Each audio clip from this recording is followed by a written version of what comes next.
Colonisation Studies. We thank you for our facilitators at this conference. We pray for the wisdom, knowledge, and understanding to dawn on them, and for today's deliberations to be fruitful and productive. In the name of Christ I pray. Amen. Thank you, Doctor, for the opportunity. Thank you, Madam Namakula. In the first place, I'm Gerald Bwenvo, the chairperson of this session. And first, I will begin by apologizing that we have started late because the guest to give the keynote address this morning has been delayed.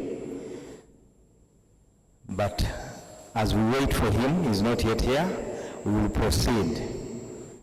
We will begin with another item. So when he comes after our tea break, he will give the keynote address.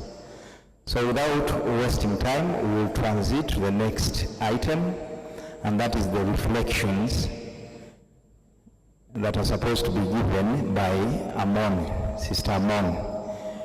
Kindly come forward and give us the reflections. Thank you.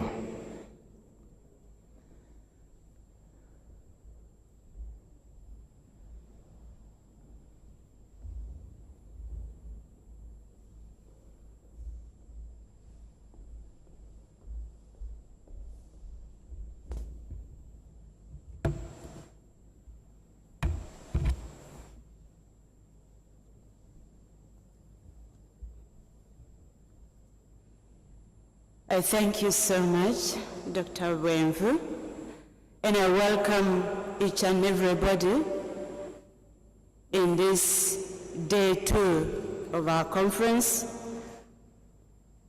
The theme to remind ourselves is leveraging the critical university studies towards the practical pursuits of an Afrocentric university. And we are giving a reflection of day 1, which was yesterday. This theme is driving us towards critical examination of university to inform us, to guide us, and to develop the Afrocentric university framework or model. We want to utilize the existing knowledge and resources in redefining university systems, structures, and policies. It's that application of knowledge, theory, and African philosophy to achieve specific goals and objectives which are centered on African perspectives, the cultures, the values. ACUSAfrica Conference is driving us and all stakeholders into critical university studies, especially focusing on the Afrocentric perspective.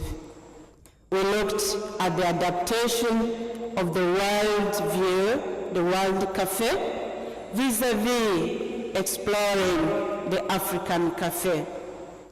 African Cafe, a platform like this very one, the conference itself, fostering meaningful conversation, discussions, collaborations, community engagements among Africans, both on the continent and in the diaspora.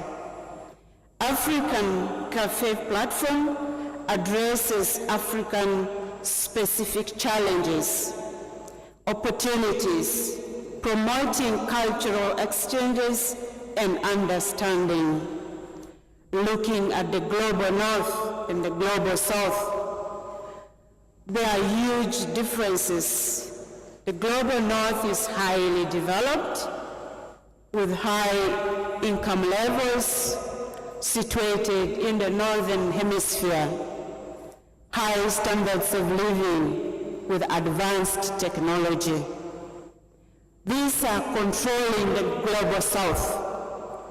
Low developed countries in the global south, in the southern hemisphere, with low income levels, the countries with a low standard of living. Africa falls in this category and depends on the North for funding, justifying the Eurocentric dominance on the African continent. When the West colonized the African countries, their powers and sovereignty were felt heavily. But even after attaining independence, the impact was great, and the West still control Africa in the new colonialism. Professor Mugaga would ask, how can we blend Eurocentric dominance with Afrocentric? It might be very difficult to do away with Eurocentric completely and replace it totally with Afrocentric, because the impact is great on us Africans and on higher education.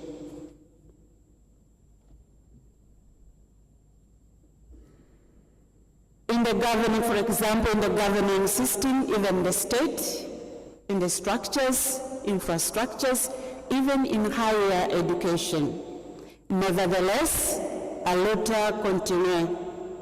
The Afrocentric principles were seen in the earlier struggles of Ubuntu, Ujamaa, Umoja, that interconnectedness, that honoring cultures of each other on the continent, the self-determination, the community empowerment and engagement, the holistic learning, the unity, the peace among the Africans, and togetherness. These countries brought us together to fight for the common good, the common interest of the Africans. The focus here is on validation of curriculum content in African perspective, ensure cultural relevance and sensitivity, fostering inclusiveness, social justice, empowering African educators and learners in higher educational institutions to be Afrocentric, with a mind of African, that is Afrocentric perspective. A question was raised, what are some of the challenges failing African universities to become Afrocentric universities? There were internal challenges, external, curriculum-based, governance and leadership.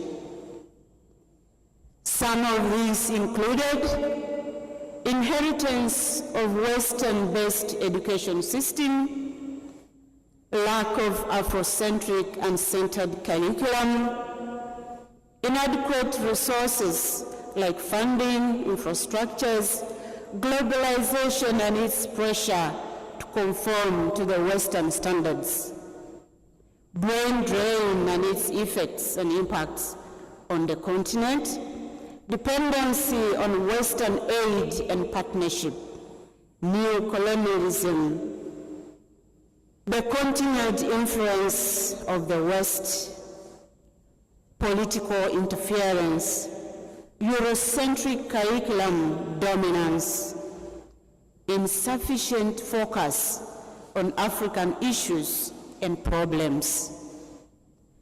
Then, what is the role of higher education in building active citizens who are Afrocentric? However, Dr. Dentel calls it dumb decolonization. There is a need for dialogue at an international level. The past should not shape our future. We live in collaboration peace and unity? Is it a matter of resisting change or just critiquing the past, or the real change for transformation to a better future? Honorable Minister of State for Higher Education in Uganda, from the Ministry of Education and Sports, has assured us that the process of revising its curriculum has already started. The review of this curriculum is in line with Afrocentric dimension, attracting African cultures, the arts, the music, the histories, the values, the philosophies, knowledge in other cultural expressions, serving to foster our cultural pride. Conclusively, a lot has been said. Let us walk the talk. There is no more time to lag behind. We develop our potentials, unlocking the treasures of Africa, and launch into the deep. We should not let the sky be the limit, rather turn it into a base on which we stand and aim an extra mile higher than the former. That is when and only when we shall achieve our dreams of Afrocentrism. Yes, the African philosophy at work. The Ubuntu, Umoja, Ujamaa, emphasizing the importance of unity, collaboration, cooperation, collective progress, first handed down to us by our forefathers, and our Vice Chancellor had something to say about this. He throws a weight into this thing that Afrocentric is very important, especially in our teaching, in the curriculum of teaching, in research and innovation. And he said, the Nkrumah, the Nyerere, handed over the baton to us. Industrial Revolution brought about several changes in the world. Why not now with Afrocentric? I end with a prayer of one stanza of an African song borrowed from one of our neighboring countries, the sovereign African anthem that benefits our theme, which was composed by Enoch Sentonga, 1964 at independence, which translated, it will be, I will request the conference to allow me to, we sing it standing, and we give honor to those forefathers who saw this before this conference. In English, for those who don't know Swahili, it goes, God bless Africa, God bless its leaders. Wisdom, unity, and peace, these are our shields. Africa and its people. Bless Africa, bless Africa. Bless us, the children of Africa. I request we stand up and pray that in honor of our African countries and thanking God for bringing it down to this day.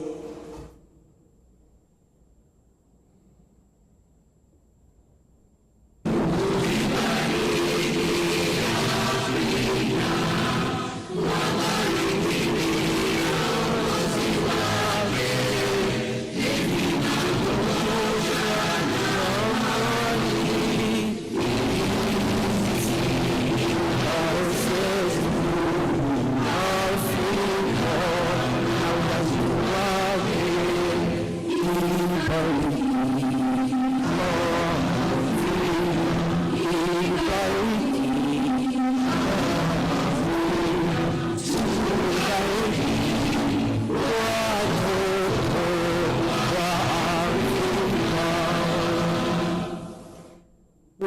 all this building our future and the future of our people. For God and my country.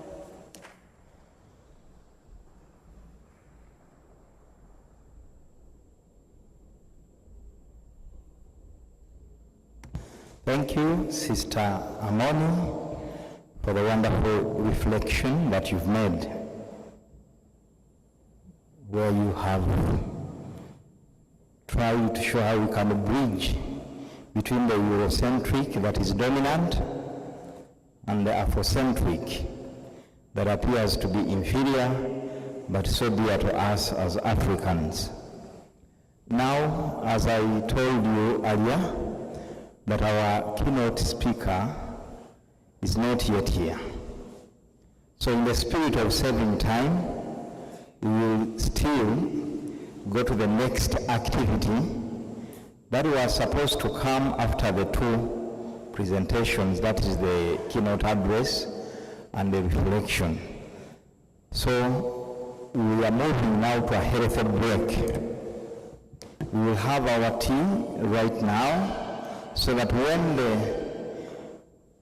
the guest comes, we will have already compensated that time, and we will certainly go into that address that he is going to give us. So I will ask you kindly to move towards the place where we will have our tea from. Thank you so much. Have afforded me the opportunity to greet you. I will greet you again. Good morning. Please feel at home. I am so sorry that we couldn't move according to our program exactly. We got challenged when our keynote speaker delayed, but he had a bit of a situation. He flew into the country from home this night, and as you know, travel can get off course, and it did, unfortunately, but I am very proud to announce that he's now here, and we are very sorry. We will try to catch up with the program.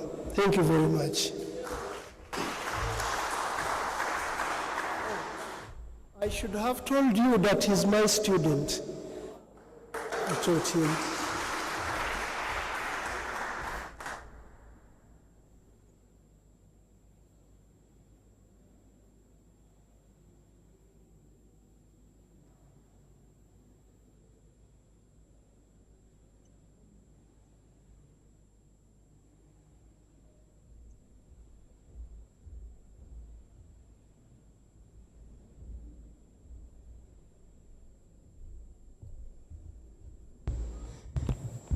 Good morning once again.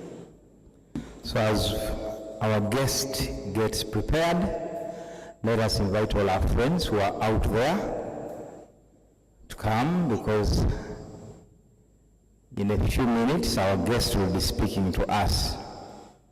If we still have our colleagues out there, kindly call on them to come and join us.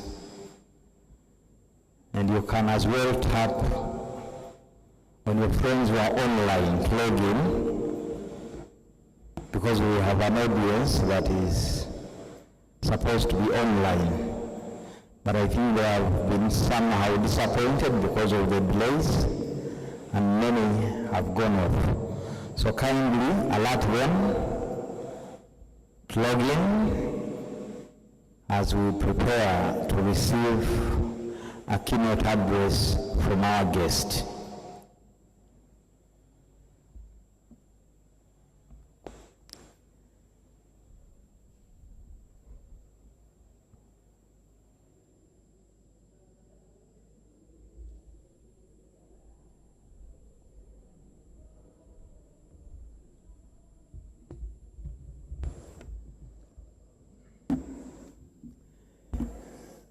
Dear ladies and gentlemen, this morning we are privileged to have Dr. David Mwendo Tshimba, a lecturer in the Department of Governance and Peace and International Studies at Uganda Matters University,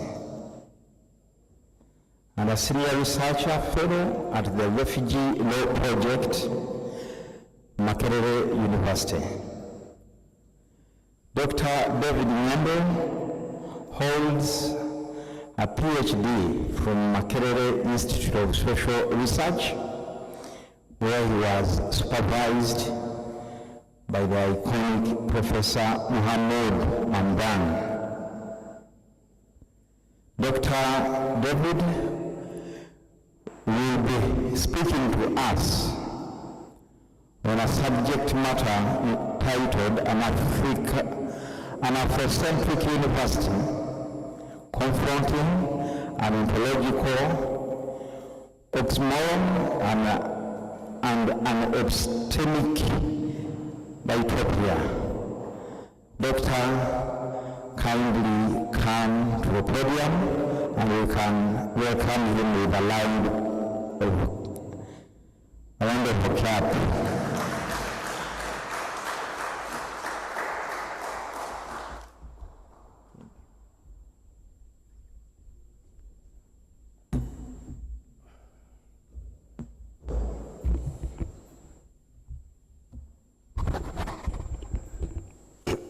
Thank you. Thank you for those kind introductory words. Thank you so very much, dear colleagues, for your patience, and more so, your insistence that you should hear the keynotes today. I'd given up on this project, given the roller coaster I've been in since early this morning. But it's very difficult to say no to the dean of a school. And the typical of Jude is known for subtle harassment and cunning indulging. So here I am, obliging.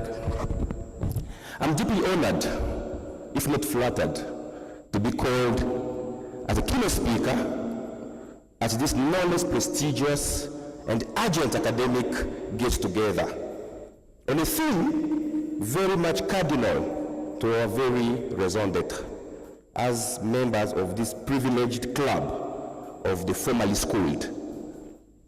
I must acknowledge from the start that I felt perhaps less qualified to carry out this task.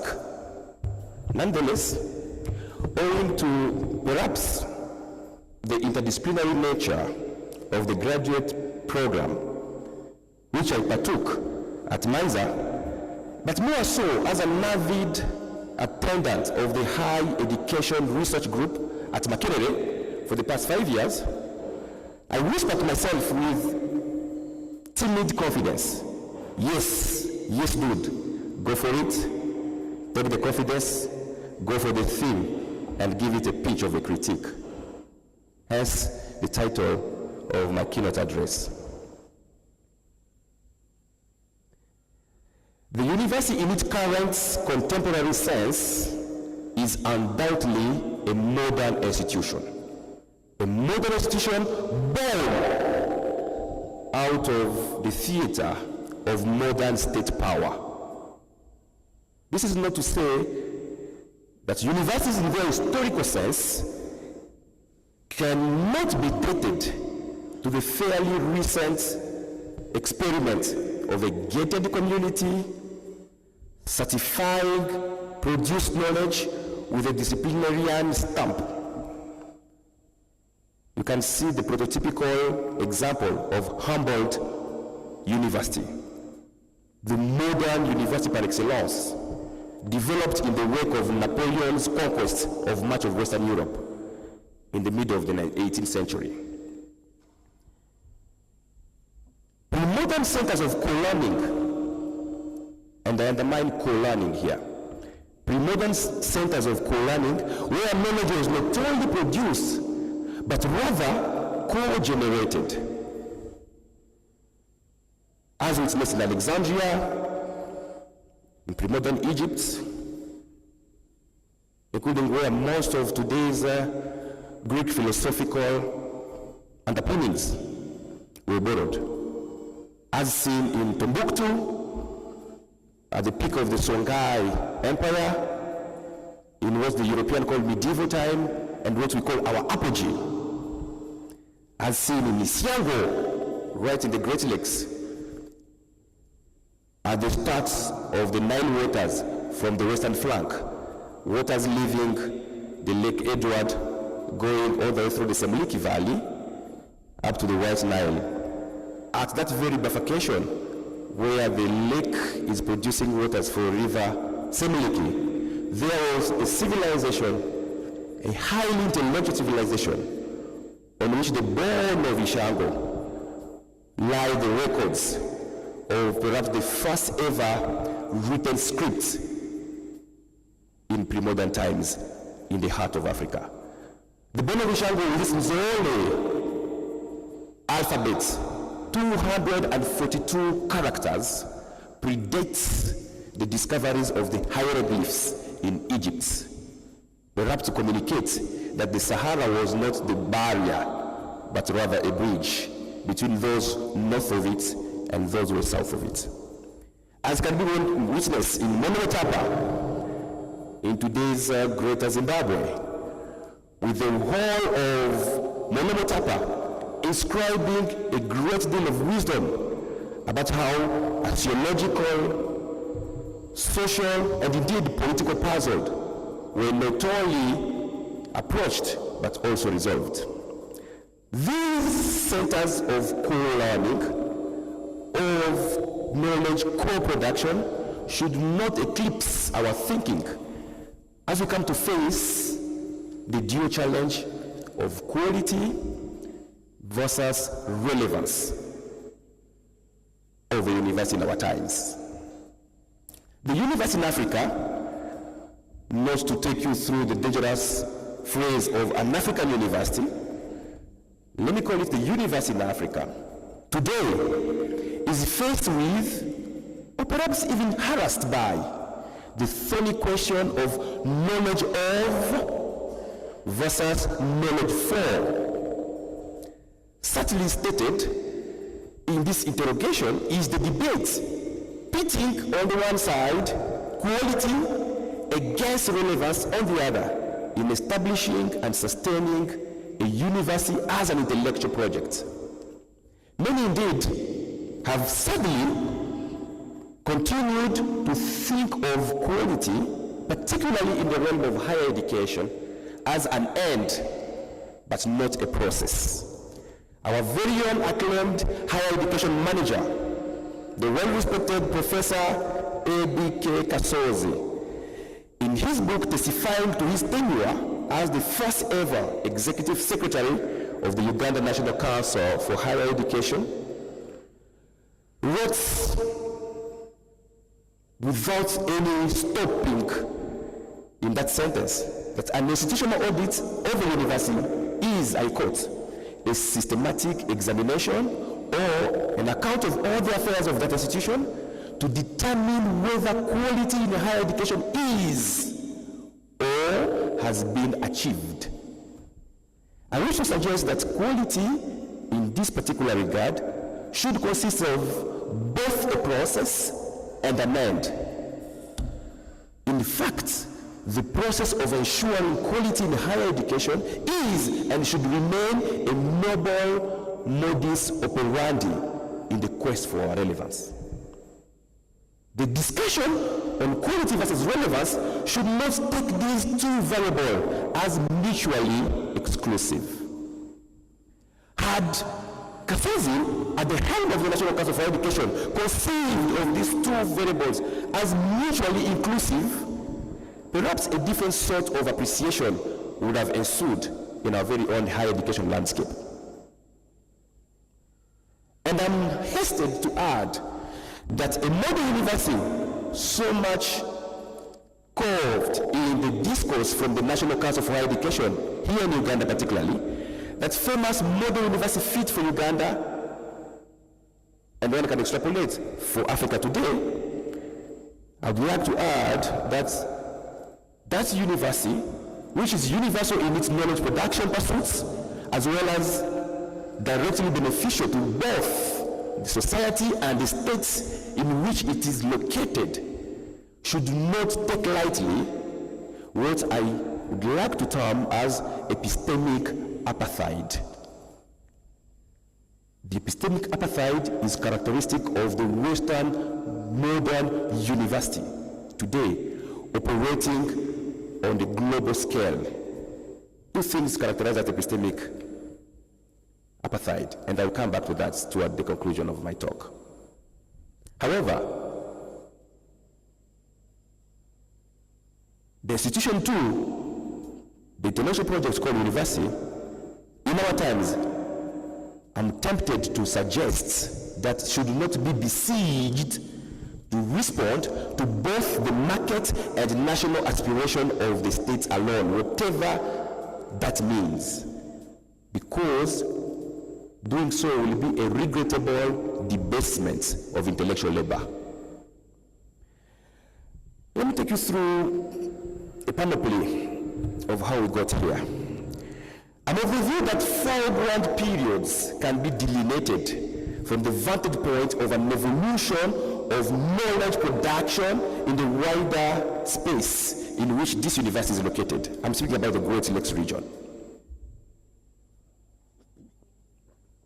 The first episode can be dated from the end of the 19th century all the way through the early 1960s. This episode was characterized by what I call the largely dominated Arab Zanzibarian writings on trans-Indian ocean slave trade. 4 families come to my mind. The Ebiji Shivji, you will remember a famous name of Issa Shivji, same lineage of the Shivji's Zanzibari caravana trades. Tipotip, Mahjub, and Mahalajin. That's constituted the first generation of knowledge production in this space we occupy today as Great Lakes. The second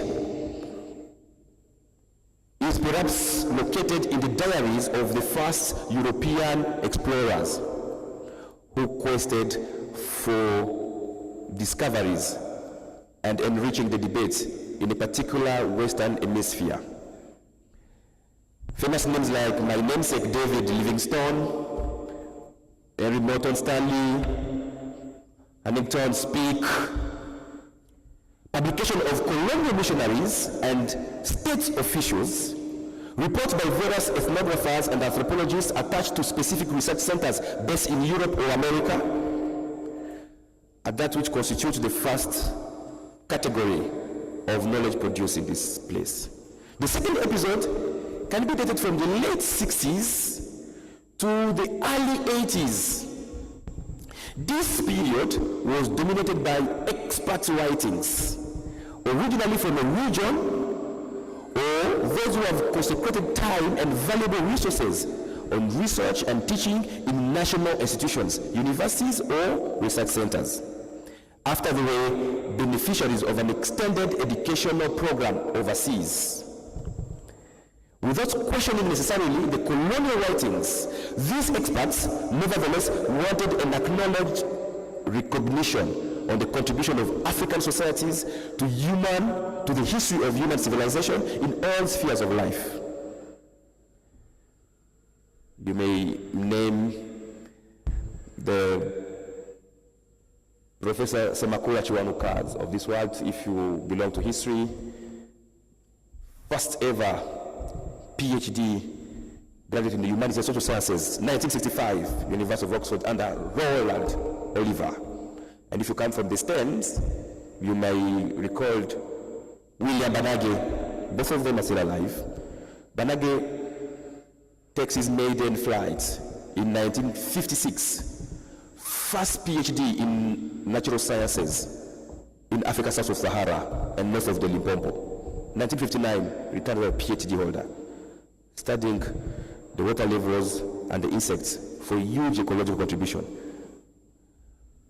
They did not just reproduce, but they wanted their stool in the pantheon of the Western episteme. The third episode, I date it from the late 80s to the 2000s. This period was predominantly characterized by a new generation of local academic intellectuals educated majorly in the so-called sandwich programs, locally based academic programs with visiting research fellowship abroad. And they were or still are involved in both national, regional, and international debates on various subjects of public life, and are still highly sought after by the consultancies and all kinds of expertise in the neoliberal marketplace. I don't know when Jude concluded his vocation to higher education, but I don't want to locate him in this period. These third generation knowledge producers of this continent, they are also engaged in like-minded discussion with researchers from other spheres, the Americas particularly, Canada, and Brazil, kind of bypassing the US. In Asia, they engage with Japanese and Malaysians. In Oceania, with Australia, New Zealand, who carry an outlook of a region and Africa as a whole. They stop to identify themselves in national terms. It is my conviction, and perhaps my huge contention today, to suggest a fourth episode of knowledge producers, particularly starting in the 2010s. This is characteristically dominated by an emerging generation of homegrown African academics, fully trained in the continent from start to finish. South Africa, with all its PhD thirsty institutions, University of Pretoria, WITS, UWC, the problematic, controversial UCT, here in Uganda, Makerere, and now private universities like Uganda Matters University, my very own. In Nigeria, the famous Ibadan, and now the University of Nigeria, Lagos. In Senegal, Shakata Diop. In Burkina Faso, Joseph Kizerbo. In Egypt, at Cairo, at Alexandria. Fully trained from start to finish within the continent, and those members of this first generation are increasingly eager. They are eager too, and keen on questions of decolonizing the academic, cognitive violence, and epistemic freedoms. These are themes that inhabit their intellectual preoccupation. Decolonizing the academic sphere, recognizing cognitive violence, and questioning for epistemic freedom. This new breed of Africa-based scholars, as is the case with the generation of Maiza graduates, perhaps of whom I'm a part, is conspicuously wary of seeing Africa as relegated to academic raw material for theorizing. They are wary of seeing Africa relegated to the academic counterparts based in the global north as simply producing the raw material for data, which in turn is processed by the very global north-based researchers and then re-exported as refined theories back to Africa for unquestioned intellectual consumption. So, which syllabi should we quest for an African, for a university in Africa today? Let me put context in perspective. The recent National Research Outlook report that was launched in June 2023, a report of the Uganda National Council for Higher Education, for Science and Technology. It notes grudgingly that between 2001 and 2018, Africa as a whole contributed 508,102 scientific publications to the world total publication of 6,688,920 scientific publications admitted as of scholarly rigor. This is a dismal 7.6% of the total world knowledge produced over the past decade. Driving my point home, the report further notes that Uganda and Uganda's research posture, it heavily leans towards the health sciences. Little Rwanda, the famous School of Public Health, in cohort with the American Center for Disease Control, pumping in the money for questions preset and methods already identified, can only churn out as much publication as you can imagine, because the head is put where the wallet lies.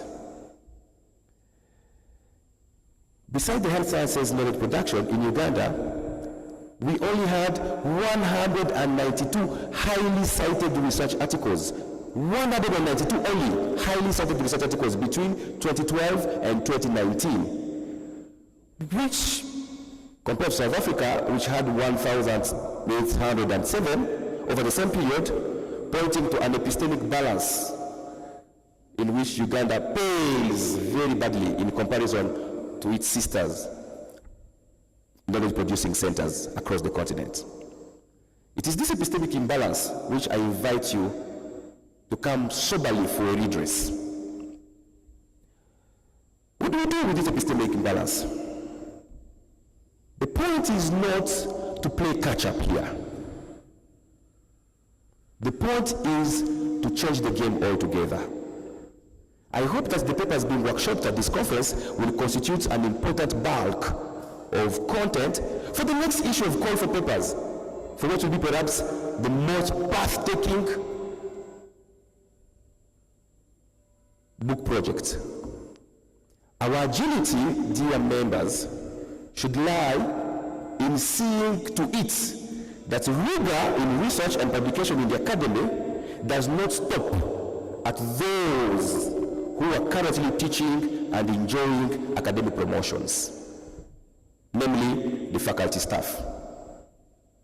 Our flexibility in this endeavor should not be enlarged, should be rather in enlarging far and wide the room for participation, enabling those previously excluded or underrepresented in the generation of the new knowledge, such that they can embark on the process and stand to be counted, not as footnotes in the name of the respondent, anonymized, robbed of their authorship.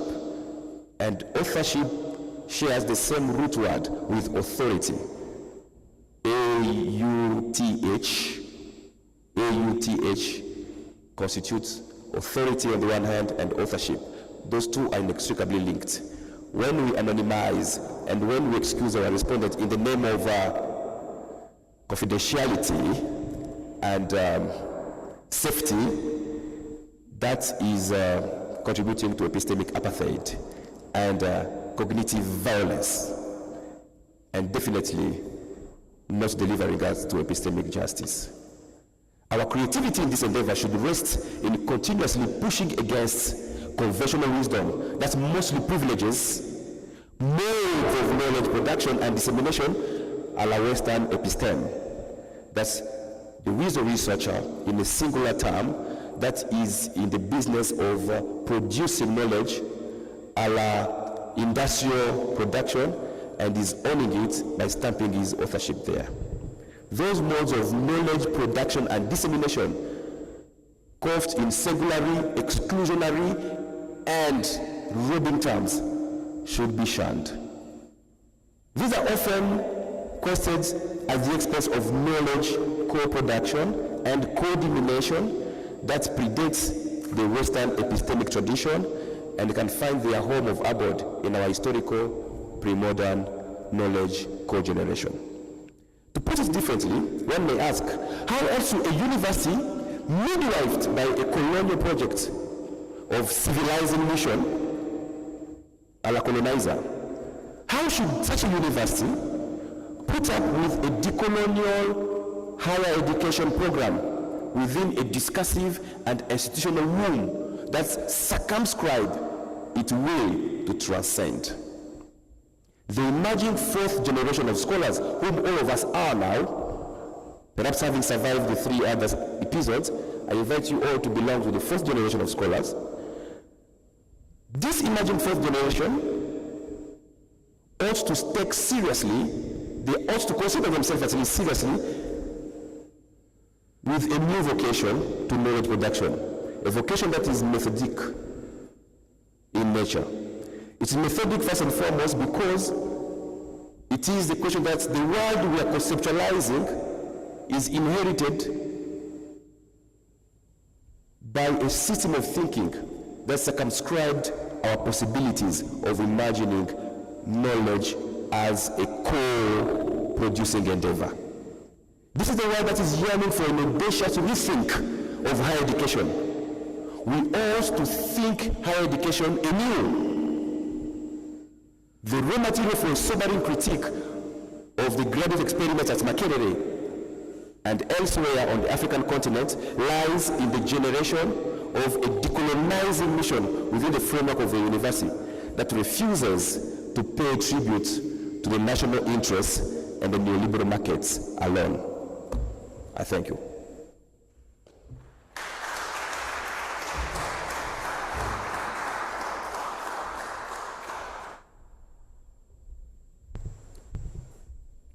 Thank you, Dr. David, for the wonderful presentation that you have given us.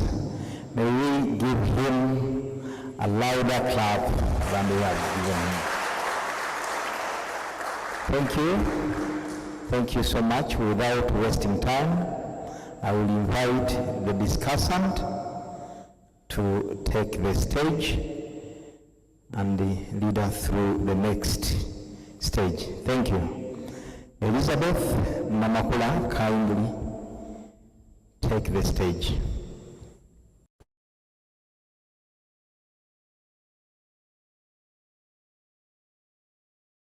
The early 16th century, focusing on research and teaching. The early 80s to the 2000s, focusing on local academic intellectuals, which was sandwich in nature, grown and bred in Africa. And then from 2010 onwards, dominated by homegrown African intellectuals. So, Dr. Shimba, your ideology on ontological oxymoron, I thought of it as considering African universities as historically shaped by African colonial factors, and most of those have imposition of Western education paradigms. The notion of creating an Afrocentric institution within the context of conflicts created by the ontology of African universities, moving beyond the colonial education system, but also reinforcing Eurocentric ideas rather than fostering indigenous African knowledge systems. For example, democratic governance and inclusive leadership in higher education, the languages and linguistic diversity that we use in higher education, how much of that is embedded in the curriculum. At the higher education institutions which are taught in local languages, not so many of those are there. Yesterday when we were having the opening ceremony, we sang the anthems. I don't recall the Makerere University anthem being sung in an ethnic language. Perhaps Dr. David would like to revisit that and rewrite our anthem. In terms of cultural diversity and identity, if you look around this room, how many of the artifacts are African? For those of us that are dressed, which you all are you actually wearing African attire? For ladies, are you wearing your hair with the African print fabric? If the answer is no, then there is definitely a gap in Afrocentricity. In terms of the history in our architecture, where is the representation of our history in this building?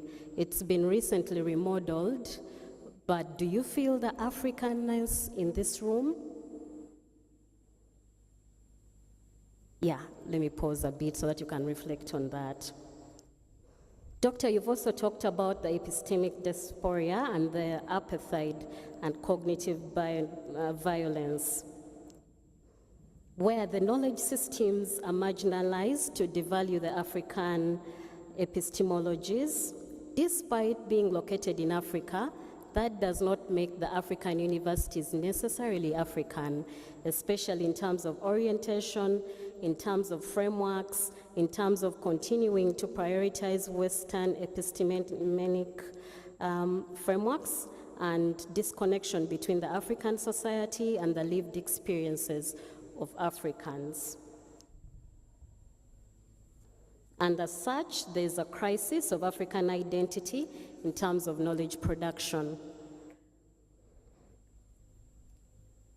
Regarding the knowledge systems, I picked that the repositories are mostly Western and that there's a limit on the development of authentic African intellectual traditions. In fact, not so many of them are being represented in peer-reviewed journals, and as such, perhaps there is a gap in that area.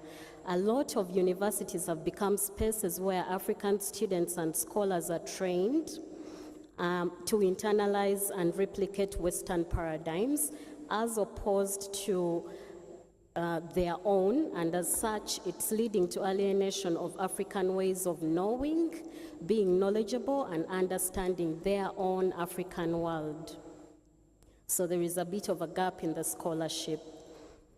Ngugi wa Thiong'o, in his masterpiece, Decolonizing the Mind, discussed dismantling the colonial structures embedded in African universities and replacing them with Afrocentric approaches to knowledge production. And this decolonization process aims to reclaim the African intellectual heritage, allowing development of distinctly African models in the higher education space. Thank you so much, Dr. David Shimba, for the opportunity and for giving me a chance to critique your piece. Thank you so much. Oh, that was just on a lighter note, just to know that you're listening to me. Continuing with what you're advocating for, sir. We are advocating for an Afrocentric epistemology that centers on African perspectives, African philosophies, cultural realities, and experiences of Africans. In your paper, you seem to indicate that this involves validating and integrating indigenous knowledge systems, African languages, traditions, and all these should be fused into the academic framework, thereby creating a university that reflects and serves and deals with African issues in an African context. The challenges and prospects seem to indicate that there is a difficulty in establishing an Afrocentric university because it's deeply entrenched in colonial legacies, and it also highlights the potential for transformative change. It emphasizes the need for African scholars and leaders to challenge the status quo and work towards reimagining the role of the university in post-colonial Africa.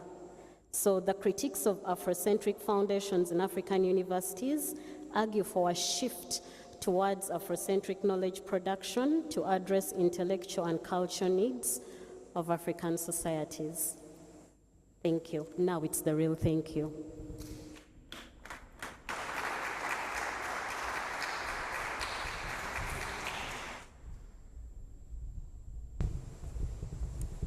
Thank you, Elizabeth, for the discussion that you've made. And I still thank Dr. David for the presentation. And Elizabeth, you have simplified the hard terminologies that you complained about at the start.